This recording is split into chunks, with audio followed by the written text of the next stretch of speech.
નમસ્કાર મિત્રો, સૌને મારા જય શ્રી કૃષ્ણ. મિત્રો, આપ જોઈ રહ્યા છો ધાર્મિક વાર્તાઓ યુટ્યુબ ચેનલ. તો આપ સૌનું મારા ચેનલ પર હું દિલથી સ્વાગત કરું છું. મિત્રો, આજે આપણે આ વિડીયોમાં સાંભળવાના છીએ અષાઢી બીજનું મહાત્મય, અષાઢી બીજની વાર્તા તથા જે લાખા ફુલાણી સાથે વાર્તા જોડાયેલી છે તે પણ સાંભળીશું અને રથયાત્રાનું જે મહાત્મય છે તે પણ સાંભળીશું. જો તમને આ વિડીયો પસંદ આવે તો વિડીયો લાઈક કરજો, શેર કરજો અને આપ આ ચેનલ પર પહેલી વખત આવ્યા હોય તો ચેનલ સબસ્ક્રાઈબ કરી લેજો, જેથી આવનાર નવા વિડીયોની માહિતી આપ સુધી પહોંચી શકે. તો હવે આપણે વિડીયો શરૂ કરીએ. મિત્રો, ગુજરાતમાં ઘણા બધા ઉત્સવોની ઉજવણી કરવામાં આવે છે, જેમાં રથયાત્રાની સાથે અષાઢી બીજનો પણ તહેવાર ઉજવવામાં આવે છે. જેમાં હિન્દુ ધર્મમાં તહેવારોનું વિશેષ સ્થાન છે અને આપણી સંસ્કૃતિ આ તહેવારોના કારણે જ વધુ જીવંત થઈ ઉઠે છે. અષાઢ માસની શરૂઆત પણ તહેવારોથી થાય છે અને અંત પણ તહેવારથી આવે છે. જેમ અષાઢી બીજને રથયાત્રાના પર્વ તરીકે ઉજવવામાં આવે છે, તે જ રીતે અષાઢી અમાસને દિવાસા તરીકે ઉજવવામાં આવે છે.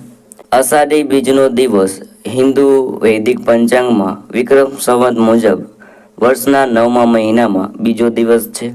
શક સંવત મુજબ વર્ષના 4થા મહિનાનો બીજો દિવસ છે. ચતુર્માસનો પણ પ્રારંભ આ મહિનામાં જ થાય છે. અષાઢ મહિનામાં ગૌરી વ્રત અને અલુણા જેવા તહેવાર પણ આવે છે. ભારતમાં કચ્છ જિલ્લાના કચ્છી લોકોનું નૂતન વર્ષનો આરંભ પણ અષાઢી બીજના દિવસથી થાય છે. તો મિત્રો, આપણે સાંભળ્યું અષાઢી બીજનું મહાત્મય. હવે આપણે સાંભળીએ અષાઢી બીજની વાર્તા. મિત્રો, લાખો ફુલાણી જે વિચારવંત રાજવી હતો, અસંખ્ય નવા નવા વિચારો તેના મનમાં જાગતા હતા. જ્યાં સુધી મનને શાંતિ ન થાય ત્યાં સુધી વિચારો કર્યા કરતા. એક સમયે એમના મનમાં વિચાર આવ્યો કે આ પૃથ્વીનો છેડો ક્યાં હશે. એવો વિચાર મનમાં આવ્યો. એને પૃથ્વીનો છેડા માટે પોતાની જાત પ્રયત્ન કરવા જોઈએ એવું વિચારીને થોડુંક સાહસિક બહાદુર યુવાનોને પોતાની સાથે લઈને તે આ શોધમાં નીકળી પડ્યા. લાખાજીના આ પ્રયાસને લોકો સૃજનના નામથી ઓળખે છે. અંતે તેને વિજય પ્રાપ્ત ન થયો અને પાછા ફર્યા. તે સમયે અષાઢ માસ શરૂ થયેલો અને ધોધમાર વરસાદથી વનરાઈ ઠેર ઠેર ખીલી ઉઠેલી. પરિણામે તેનો આત્મા બહુ પ્રસન્ન થયો અને કચ્છનું નવું વર્ષ અષાઢ બીજથી શરૂ કરવામાં સમગ્ર કચ્છમાં ફરમાન મોકલાવ્યું. આથી છેલ્લા 800 વર્ષથી અષાઢી બીજને ધામધૂમથી ઉજવવામાં આવે છે. અષાઢી બીજ આમ તો આખા ભારતમાં અનેક તહેવારોની જેમ ઉજવાય છે.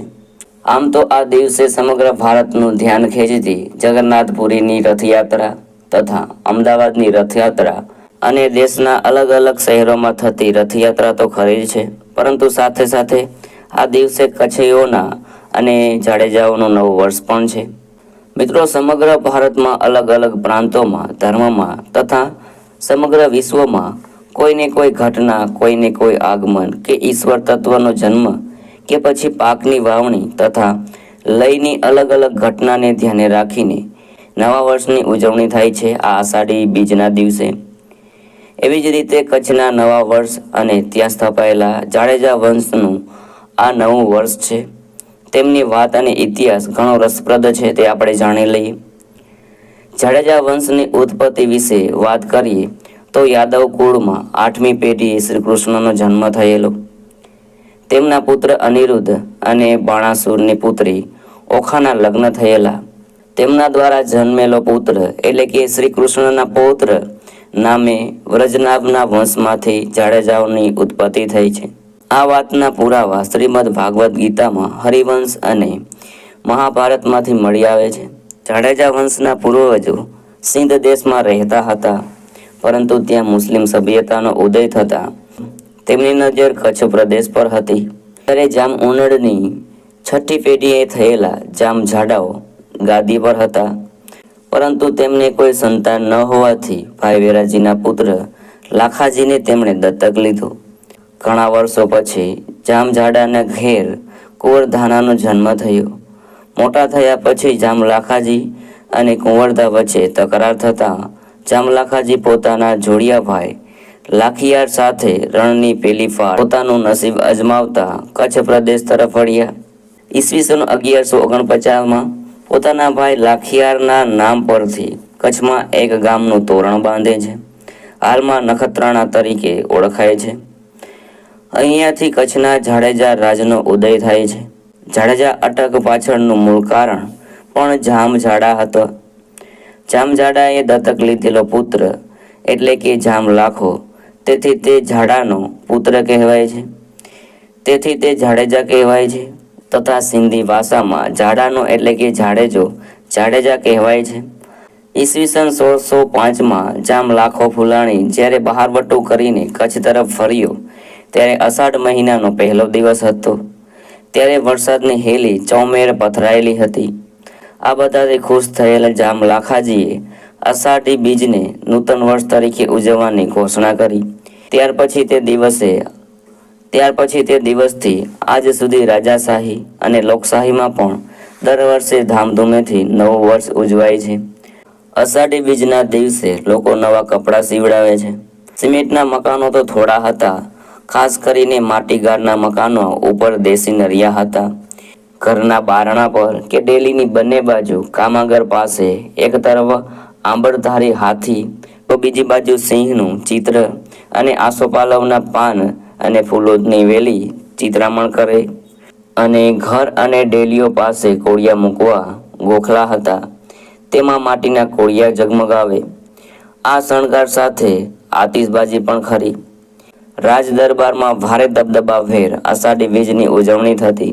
રાજ દરબારમાં શાસક કે રાજવી તેમના વહીવટકારો, અગ્રણીઓ, મહાજનો, શ્રેષ્ઠીઓને ભેટ સોગાદ તેમના ચરણોમાં મૂકી વંદન કરે. રાજ્યની કચેરીઓ, શાળાઓમાં સાકરભેળા વેચાય. લોકો રંગબેરંગી વસ્ત્રો પરિધાન કરી દેવ દર્શન જાય. વડીલોના ચરણે સાકર શ્રીફળ મૂકીને પાયવંદના કરે. મંદિરોમાં મણસ્કે મંગળા આરતી ગાજી ઉઠે. નોબત અને ઘંટારવનો નાદ તો દૂર સુધી સંભળાય. અષાઢી બીજના દિવસે દરિયાકાંઠામાં વસનારા નાવિકો પોતાના વહાણો શણગારે. અષાઢી બીજના દિવસે દરિયાદેવનું અક્ષત, ચંદન, પુષ્પથી પૂજન કરીને શ્રીફળ વધારે.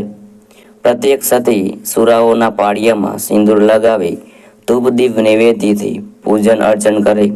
અને આજે પણ કેટલાક લોકો આવું પૂજન અર્ચન કરે છે. અષાઢી બીજના દિવસે આ શુભ દિવસની પૂજની ટંકશાળામાં સોના કે ચાંદીના પાંચિયા, કોળીના સિક્કા બહાર પાડવામાં આવતા. કચ્છી અષાઢી પંચાંગ પણ બહાર પાડવામાં આવતું. ભુજના દરબારમાં આતિશબાજી થતી. કચ્છમાં વ્યાપારના ચોપડાનું પૂજન કરતા. હાલમાં આધુનિક યુગમાં પણ દેશ વિદેશમાં વસતા કચ્છીઓ પોતાની અષાઢી બીજનો તહેવાર આવો જ ઉત્સાહથી ઉજવે છે. અષાઢી બીજના દિવસે લોકો એકબીજાને શુભકામનાઓના સંદેશાઓ પણ આપે છે. અન્ન વધે, ધન વધે, શાંતિ વધે, હેત વધે, વધે દયા ભાવ, વધે મેણીજો સહયોગ, હિજ આસામી શુભેચ્છા. આભા ભણે કે કચ્છી નવે વરેજી, લખ લખ વધાયું આજી પાંજી, કચ્છી અષાઢી બીજ. ગગન ગાજે મોરલા બોલે, માથે ચમકી વીજ, એ હાલો પાંજે કચ્છ में આવી અષાઢી બીજ. ઓટે મોર ટહુકિયા, વાદળે ચમકી વીજ, મારો ઋણાને રાણો સાંભળ્યો આવી અષાઢી બીજ. મિત્રો, તો આપણે સાંભળ્યું કચ્છની જે અષાઢી બીજનું નવું વર્ષ છે તેનું મહાત્મય કથા. હવે આપણે સાંભળીએ અષાઢી બીજની રથયાત્રાનો મહાત્મય. ભારતમાં અષાઢી બીજના મહાપર્વ પર દર વર્ષે ગુજરાતમાં અમદાવાદ અને જગન્નાથપુરીમાં અભૂતપૂર્વ રથયાત્રાના દર્શન પ્રતિ વર્ષે લાખો અને કરોડો લોકો પ્રત્યક્ષ દૂરદર્શન કરીને ધન્યતા અનુભવતા હોય છે. અને તે દિવસે જગન્નાથપુરીમાં ભારતનું અને વિશ્વનું સૌથી મોટું રથયાત્રાનું આયોજન થાય છે, જેમાં લાખો લોકો જોડાય છે. આ પ્રણાલી અનેક વર્ષોથી ચાલી આવે છે. જગન્નાથપુરીમાં દર વર્ષે ભગવાનના 3 રથો નવેસરથી તૈયાર કરવામાં આવે છે, જેની ઊંચાઈ લગભગ 45 ફૂટ જેટલી હોય છે, એટલે કે 4 થી 5 માળ જેટલી ઊંચાઈ હોય છે. પુરીના રથયાત્રામાં જગન્નાથના રથનું નામ નંદીઘોષ છે, તેમજ અંગ્રેજી ભાષામાં અતિ શક્તિશાળી, જેને રોકી ન શકાય તેવું થાય છે. રસ્તામાં આવનારા તમામ અવરોધોને કચડી નાખનાર વગેરેના અર્થમાં શબ્દમાં વપરાય છે જગરનોટ. જગન્નાથપુરીની રથયાત્રા પરથી આવ્યો છે અષાઢી બીજ, એવો એક તહેવાર છે જે હિન્દુ અને મુસ્લિમ ધર્મનો સાથે ઉજવાતો તહેવાર છે. રથયાત્રાના દિવસે નાત ભાતનો ભેદ વગર હર કોઈ દર્શન કરી શકે છે તથા રથ ખેંચી શકે છે તથા વર્ષારાણીનો આગમનનો મહિનો ગણવામાં આવે છે. તો મિત્રો આપણે સાંભળ્યું અષાઢી બીજનું મહાત્મય, કચ્છી નવા વર્ષનું મહાત્મય તથા રથયાત્રાનું મહાત્મય. મને આશા છે કે આપને આ વિડીયો જરૂર પસંદ આવ્યો હશે. મિત્રો આ સાથે આજનો વિડીયો પૂરો કરું છું. મળીએ નવા વિડીયોમાં નવી વ્રત કથા સાથે. જય હિન્દ, જય ભારત.